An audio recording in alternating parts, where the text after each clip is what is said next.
소상공인과 자영업자분들, 저희 방송에서도 여러 차례 다뤘습니다. 굉장히 어려운 시기를 맞고 있는데 엎친 데 덮친 격이 됐습니다. 코로나19의 고금리, 고물가, 내수 침체 여파에서 채 헤어나오지도 못했는데 계엄, 탄핵 사태까지 터져서 그야말로 직격탄을 맞았다는 이야기 나오고 있습니다. 현재 상황이 어떤지 직접 이야기 들어보고요. 대안도 한번 살펴보도록 하겠습니다. 소상공인연합회 류필선 전문위원 전화로 연결하겠습니다. 위원님 나와 계십니까? 예, 나와 있습니다. 예, 안녕하십니까 위원님. 참 안녕하십니까라고 말씀은 드렸지만은 안녕하십니까라는 말이 좀 잘 안 어울리는 것 같다는 생각도 들어요. 연합회에도 하소연하는 전화들이 쏟아진다고 들었는데 상황이 어떻습니까? 예, 그 소상공인연합회 중앙 조직과 이제 지역 조직도 많이 있는데요. 예. 너무나 어렵다는 전화도 많이 오고 있고요. 가뜩이나 어려운데 계엄 사태 이후로는 인적마저 끊겼다는 의견도 많았습니다. 알겠습니다. 저도 집 앞에 나가오면은 확실히 상가들이 예전보다 활기를 많이 잃은 모습들, 그런 것들을 체감할 수 있을 정도인데 경제적으로 직접적 타격을 받은 소상공인이나 자영업자분들이 정말 많다라고 알려졌는데 직접 조사도 해보셨나요? 예, 저희 소상공인연합회에서는 12월 10일부터 12월 12일까지 3일간 전국 소상공인, 일반 소상공인 대상 1,630명을 대상으로 온라인 설문을 조사를 했고요. 그중에 88.4%가 비상비어 사태 이후 12월 10일 정도, 약 일주일 동안 예. 매출이 감소했다고 응답했습니다. 그리고 비슷한 경향으로 89.2%가 방문 고객이 감소했다고 응답했고요. 예. 총 매출 감소 금액은 100만 원에서 300만 원 사이가 44.5%, 300에서 500만 원 사이가 29.1%, 500에서 1000만 원 사이 피해를 봤다는 분, 매출 피해를 봤다는 분도 15%가량 조사되었습니다. 고객들의 발길이 한마디로 끊기다시피 하면서 짧은 시간 동안에 상당한 매출 손실이 일어났다 이렇게 볼 수 있겠습니다. 그럼 계엄령 선포에 직접 타격을 받았다라고밖에 볼 수가 없는 상황인데 구체적인 피해 사례들 어떤 게 있습니까? 일단은 12월 저희가 응답을 좀 조사를 해보면은 예. 12월 3일 이후 그때 첫 주간 동안에 그 예약 취소가 잇따랐고 그러다 보니 식음료업이 타격이 심했습니다. 설문조사에 응답한 많은 분들이 이제 고객의 발길이 끊겼다, 취소가 잇따랐다 이렇게 많이 응답을 해주셨고요. 예. 눈여겨볼 곳이 숙박업입니다. 숙박업은 54.4%가 50% 이상의 매출 감소가 있었다고 응답해 주셨는데요. 예. 연말을 앞두고 여행지나 관광, 펜션, 특히 외국인 관광이 일시에 줄어들면서 다른 업종에 비해서 더 피해가 컸다고 조사되는 것 같습니다. 아, 그러니까 외식도 안 하고 여행도 자제하고 관광객들도 줄어들고 삼중고 이런 상황이 덮쳤다라고도 볼 수가 있겠는데 예, 실제로 연말은 연말 특수다 이렇게 이야기를 해서 12월 쪽에 소상공인 매출들이 집중이 된다 이런 분석들이 있었잖아요. 12월 매출 비중이 실제로 얼마나 됩니까? 보통 연말 한 달 장사에서 상대적으로 비수기인 내년 1, 2, 3월 달까지 버틴다는 소상공인들이 많은데요. 그 대목을 알렸다는 의견들이 많았고요. 예. 그래서 이번 국면이 소상공인 자영업자들에게는 더욱 크게 느껴졌다 이렇게 볼 수 있겠습니다. 모임, 관광 이런 것뿐만 아니라 도소매업에서는 이제 선물 특수나 연말 땡처리 이런 부분도 있는데요. 예. 전반적으로 봤을 때 정치적 혼동 상황이 발생되다 보니까 소비 위축으로 이어졌다 이렇게 볼 수 있겠습니다. 정치적인 혼돈이 있는데 소비를 적극적으로 할 사람들은 실제로 많지 않을 것 같습니다. 그래도 탄핵안이 가결된 다음에 어느 정도 불확실성은 해소가 됐고요. 정치권 쪽에서도 송년회를 약속을 다시 잡아달라 이런 이야기도 하고 있는데 조금 나아지지 않을까요? 이런 기대감은 없습니까? 저희 연합회에서도 일요일날 논평을 내서 국민 여러분들께 좀 거리를 밝게 비추는 소상공인 매장을 좀 찾아주시고 채워주십사고 호소를 드렸습니다. 예. 그리고 국회의장께서도 송년 모임 재개해달라고 하셨고요. 이런 부분들 정부 부처나 정치권 관계자 여러분들께서도 경제 살리기를 위해서 모임 재개하고 소비 촉진을 좀 한번 말씀해 주시면 현장에서는 크게 힘이 된다 이렇게 말씀드릴 수 있겠습니다. 지난 토요일 국회 결정 이후에 저희가 아직은 확 달라졌다는 느낌을 받지 못하고 있긴 한데요. 소상공인 분들께서. 예. 이게 비상기업으로 이분 어찌 보면 전 국민적 좀 심리적인 그런 어떤 공황 상태인데 아직 진정되기엔 좀 시간이 좀 필요한 것이 아닌가 이렇게 볼 수 있겠습니다. 약간의 시간은 더 필요해 보이긴 합니다. 네네. 예, 자본주의 사회에서는 꼭 소비를 절약하는 것들 이런 것만이 미덕은 아니니까요. 저부터 저녁 약속 같은 것들 한번 잡아보도록 노력해 보겠습니다. 과거 사례와도 한번 비교해봐야 될 것 같은데요. 2016년 박근혜 전 대통령 탄핵 때도 굉장히 좀 어려워했던 그런 분위기가 있었잖아요. 지금과 비교해 보면 어떻습니까?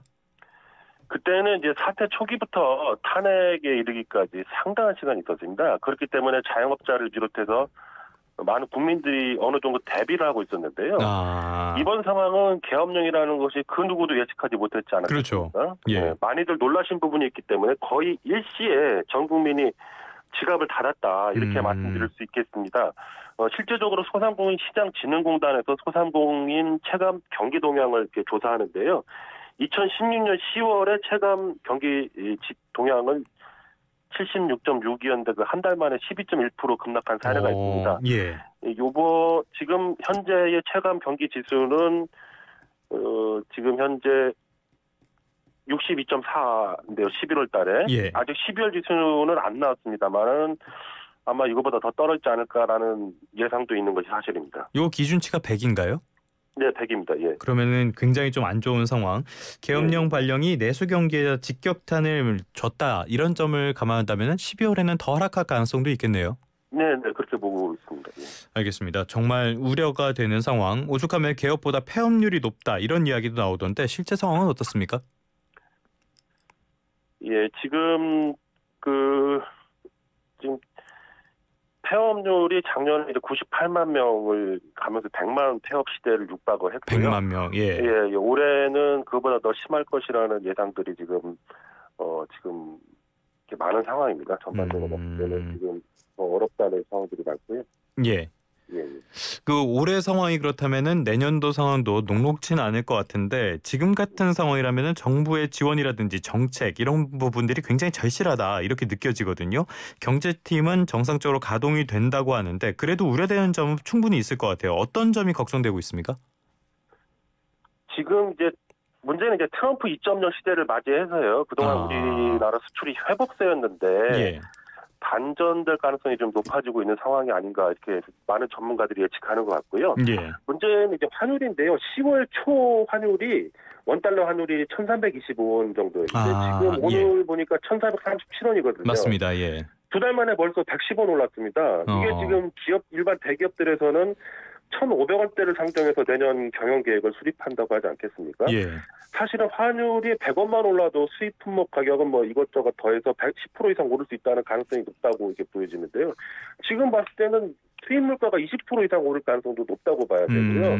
이렇게 되면은 전반적으로 수입 물가가 올라가고 지금 현재 고금리, 고물가, 고환율 이것이 지금도 고환율로 또 고통을 받았는데 이것이 고물가로 이어질 가능성이 높겠다 이렇게 보여질 수가 있고요. 예. 인건비도 문제입니다. 실질적으로 내년에 최저임금이 시간당 1,030원인데 10,000원을 처음 넘었습니다. 이렇게 경기가 이렇게 어려워지는데도 최저임금 매년 오르기만 하는 이런 구조인데요.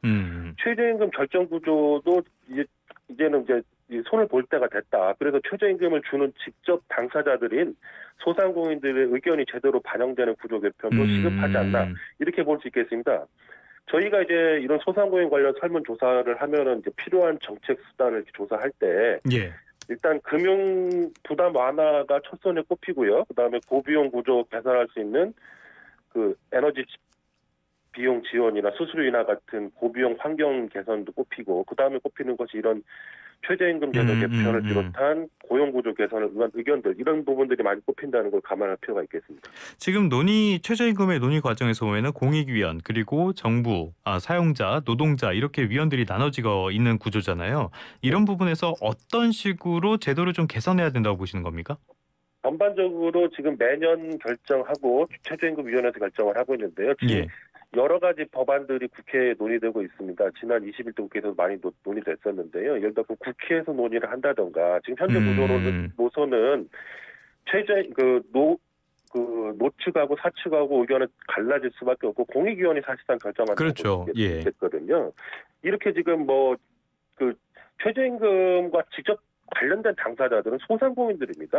대기업들이 최저임금을 주고 있지는 않거든요. 그거보다는 관련해서 소상공인들의 목소리가 직접적으로 반영될 수 있는 구조. 그다음에 이제는 저희가 계속 얘기했던 소상공인 업종의 최저임금과 일반 기업들의 최저임금을 구분해서 적용하는 구분 적용도 도입해야 한다 이렇게 볼 수 있겠습니다. 알겠습니다. 여러 가지로 제도에 손봐야 되는 부분들도 많다는 지적들이 있는데 문제는 지금 정부의 리더십이 없는 상태라 이런 부분들도 수년되지 않을까라는 게 좀 우려되는 부분입니다. 계엄 사태 이전에도 정부에서 추진하던 소상공인 대책들, 뭐 법안들 이런 것도 있잖아요. 어떤 것들이 좀 절실하셨던 그런 법안인가요? 대표적으로 보면 7.13 소상공인 자영업자 종합대책이 있었습니다. 예. 그때 나왔던 것이 소상공인 금융지원 3종 세트라고 있었는데요. 아, 근데 이제 이런 부분들이 이전에는 뭐 일회성으로 끝냈다고 했다고 하면은 12월 5일 날 7.13 대책 보완 대책이 범경제부처 합동으로 나왔습니다. 근데 예. 이런 부분들은 진전된 부분이 크다 이렇게 볼 수가 있겠습니다. 그리고 이런 부분들 가운데 소상공인 연합회가 이제 법정 경제 단체인데 소상공인 연합회를 비롯한 소상공인들의 의견들이 좀 반영되고 있는 구조였다 이렇게 볼 수 있겠습니다. 이런 지원 정책하고 그다음에 민생 토론회에서 나왔던 노쇼 같은 4대 피해 대응, 그다음에 지금 동행 축제라고 해서 지금도 진행하고 있는데 소상공인 제품 소비 촉진 행사가 있었습니다. 예. 지금 소상공인들은 이런 여러 가지 행사들로 인해서 연말을 좀 기대하는 상황이 있었습니다. 근데 이제 이것이 일시에 좀 소비 심리가 위축된 부분이 있는데 예. 이 부분도 좀 시기를 놓치지 말고 지금 현재 좀 빠르게 되살렸으면 하는 바람입니다. 왜냐하면 소상공인들은 어떻게 보면 다 연결돼 있습니다. 예. 근데 도미노처럼 한 군데가 무너지면 다 파급이 그렇죠. 일어나게 예. 되는 거거든요. 근데 이게 도미노가 한번 쓰러지면 이렇게 서기가 힘들지 않겠습니까? 이게 더 번지기 전에 지금 빨리 선제적으로 가용한 수단을 총동원해야 된다 이렇게 말씀드릴 수 있겠습니다. 관련해서 정치권이랑 좀 논의되는 건 있습니까? 예, 저희가 여러 가지 방안을 좀 말씀을 드렸고요. 예. 지금 지속적으로 협의는 하고 있습니다만 이제 국회 토요일날 가결됐지 않겠습니까? 좀 상황이 예. 좀 변했기 때문에 이제 또 전반적으로 협의를 하겠습니다만은 지금 봤을 때는 이제는 진짜 가용한 수단을 총동원해야 된다 이렇게 볼 수 있겠습니다. 지금 가장 코로나 때문에 인해서 소상공인들이 자영업자들이 지금 기초 체력이 약해진 것이 사실입니다. 네. 왜냐하면은 통계도 있습니다만 2배 정도 늘었거든요. 코로나 이전보다 부채가 2배나 늘었는데 지금 부채로 인해서 지금 빚으로 지금 이렇게 지금 버텨왔던 상황입니다. 예. 이런 부분에 대해서는 금융부채 완화 이것이 가장 필요하다고 볼 수가 있고요. 금융부채 완화가 먼저다. 예, 지금 상환 기간이 5년 정도인데 이게 뭐 10년 이상으로 대폭 확대하고 그다음에 대환대출을 받고 싶어도 못 받는 분들이 많습니다. 예. 신용점수 기준을 좀 더 완화해가지고 이분들이 제2금융권으로만 가는 것이 아니라 정상적인 대환대출을 받아서 제1금융권에서 조금 희망을 바라보고 살 수 있어야 된다 이렇게 볼 수 있겠습니다. 지금 3년 동안이나 장사를 제대로 못했거든요. 그런 예. 와중에 3구 현상을 겪고 있었는데 또 이런 상황들 겪고 있어서 지금 너무나 어렵다. 지금 이런 전화가 지금 많이도 오고 있는 상황입니다. 어떻게 보면 전문위원님께서 정말 피를 토하는 심정으로 말씀을 해주신다는 게 절절히 느껴질 정도인데요. 국회 쪽의 답변은 아직까지는 뭐 뚜렷하지 않을 것 같아요. 어떻습니까? 예, 지금으로서는 아직까지는 그런 상황입니다만 지금 제가 봤을 때는요. 지금 어떠한 특정 당의 유불리를 떠나서 이럴 때일수록 각 당의 당리당략으로 접근하는 것이 아니라 무엇보다 민생이 우선이니까요. 경제와 민생만큼은 정치권이 초당적으로 협력하는 모습을 보여주면 좋겠다는 게 소상공인들의 의견입니다. 서로 피차 좋은 공약들을 좀 서로 검토해주고 모든 정책들을 다 지금 내놔서 지금의 위기 상황을 소상공인뿐만 아니라 모든 여야 정 경제 주체 모두의 지혜를 모아서 같이 이게 헤쳐나가야 된다 이렇게 볼 수 있겠습니다.